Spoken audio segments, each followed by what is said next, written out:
नमस्कार।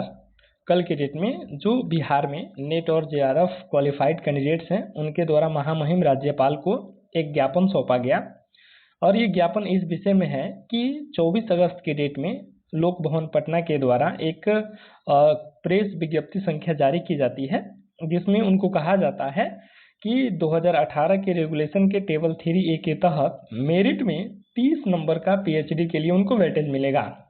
इस आधार पे नेट जेआरएफ कैंडिडेट्स के अंदर थोड़ा सा क्षोभ है कि अगर 30 मार्क्स उन्हें मिल गया तो मेरिट में हम ऐसे ही बाहर हो जाएंगे। उसी टॉपिक पे जब ये दिया गया तो इस ज्ञापन में कौन कौन सी प्रमुख बिंदु हैं उसको हम इस वीडियो में देखेंगे।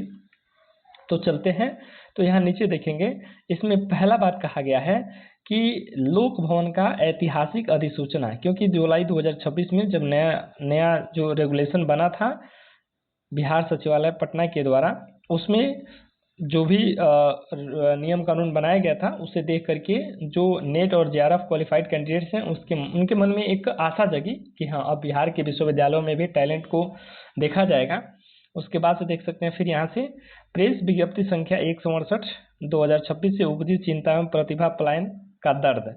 एपीआई जैसे दोषपूर्ण प्रणाली ने वर्षों से बिहार के विश्वविद्यालयों की साख को प्रभावित किया है।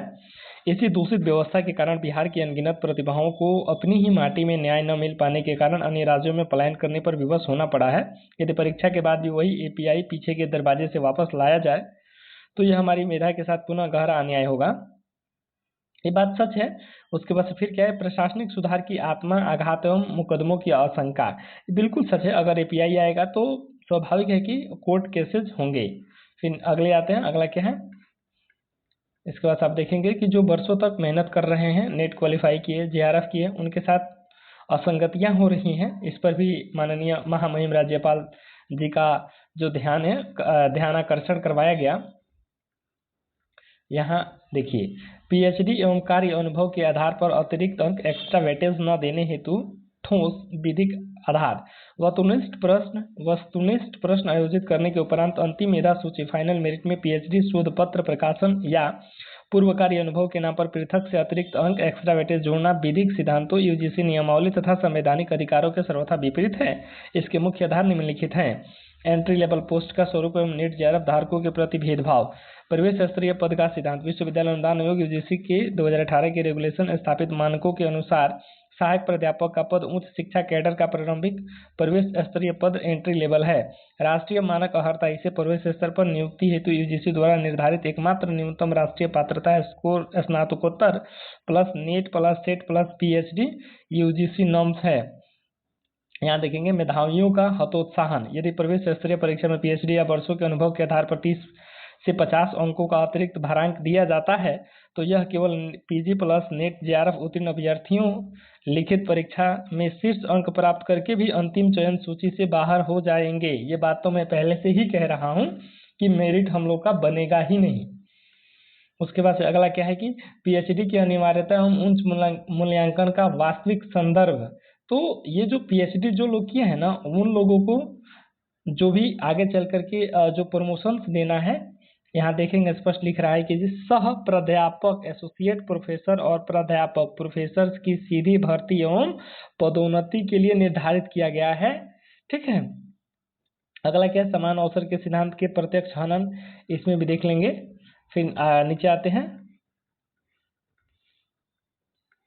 आते हैं फिर अपने लिए प्रारंभिक चयन का दायरा यहाँ से देख लेंगे।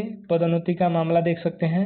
ठीक है। इसमें ये बात कहा जा रहा है कि अगर आपने कोई शोध पत्र पीएचडी किया है, शोध पत्र है, ठीक है, जर्नल में प्रकाशन है, पुस्तक लेखन है, प्रोजेक्ट है, कार्यानुभव है, मूल्यांकन है, तो इनका जो होगा ना, आपको जो भी इनका प्रमोशन देना होगा उसमें इसका प्रयोग किया जाएगा। ठीक है, न कि शुरुआत के जो प्रोफेसर हैं वो बनाने में इसका प्रयोग किया जाएगा।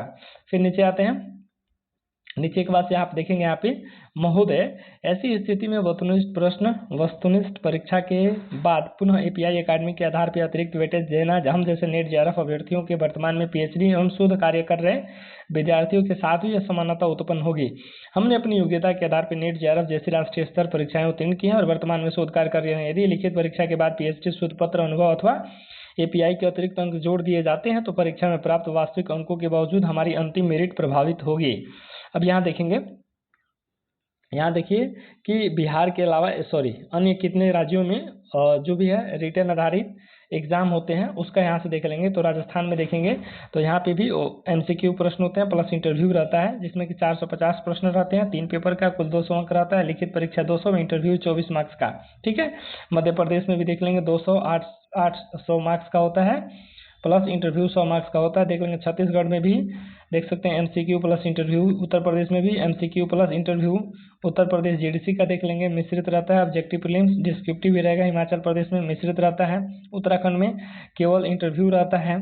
हरियाणा की बात कर लेते हैं तो यहाँ भी आपका प्रीलिम्स प्लस इंटरव्यू रहता है। पंजाब में देख सकते हैं OMR बेस्ड रहता है, गुजरात में भी देख सकते हैं।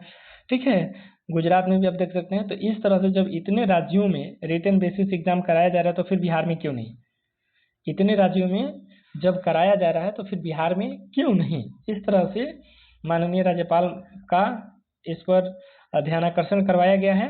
अब मैं तो ये कहना चाहूँगा कि जल्द ही एक डेट डिसाइड करना होगा और डेट में आंदोलन करना होगा, वरना लेट हो जाएंगे। और जैसे ही लेट होते हैं, चूँकि वो जो आयोग था ना, उन्होंने बस 15 दिन का समय मांगा है। 15 दिन के बाद वो लोग क्या करेंगे, अपने आप को एक दूसरी दिशा में रखेंगे, एक दूसरा नोटिफिकेशन जारी करेंगे। तो हो सकता है कि उसमें हम लोग को दिक्कत हो जाएगी। इसलिए समय रहते हुए हमें डिसीजन लेना होगा और एक आंदोलन के लिए तैयार रहना होगा।